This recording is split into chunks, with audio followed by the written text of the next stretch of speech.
মমতা বন্দ্যোপাধ্যায় মুখ্য নির্বাচন কমিশনারকে চিঠি পাঠিয়ে বলছেন যে এখনই এসআইআর স্থগিত করে দেওয়া উচিত। আজকে আবার অভিষেক বন্দ্যোপাধ্যায় ভার্চুয়াল মিটিং করে বলছে আমাদের প্রথম লক্ষ্য হচ্ছে, পাখির চোখ হচ্ছে 100% এনুমারেশন ফর্ম সাবমিশন।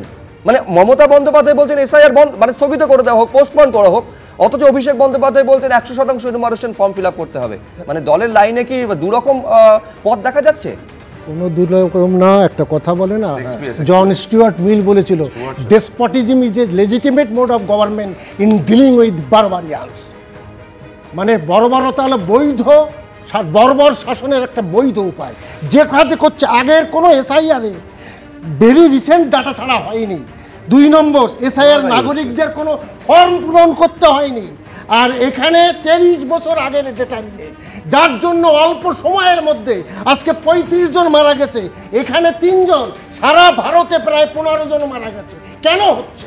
যাদের পরে অত্যাচার করা হচ্ছে অল্প সময়ের মধ্যে যে কোনো প্রকারে আমার এজেন্ডাকে ফুলফিল করতে হবে, এভাবে চলে না।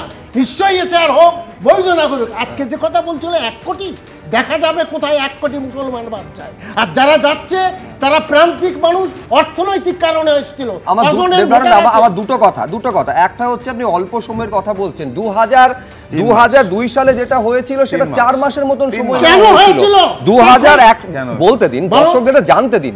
2001 সেপ্টেম্বর থেকে 2002 সালের জানুয়ারি পর্যন্ত, ফলে সময়ের খুব বেশি ফারাক নেই। আর 1 কোটির কথা মুখ্যমন্ত্রী তো বলেছেন যে 2 কোটি নাম বাদ দেওয়ার পরিকল্পনা চলছে। আগের কোন এসআইআরে ভেরি রিসেন্ট ডাটাই হয়েছিল, একেবারে আগের বছরের ডেটায়। আর এখন 23 বছর আগের ডেটা।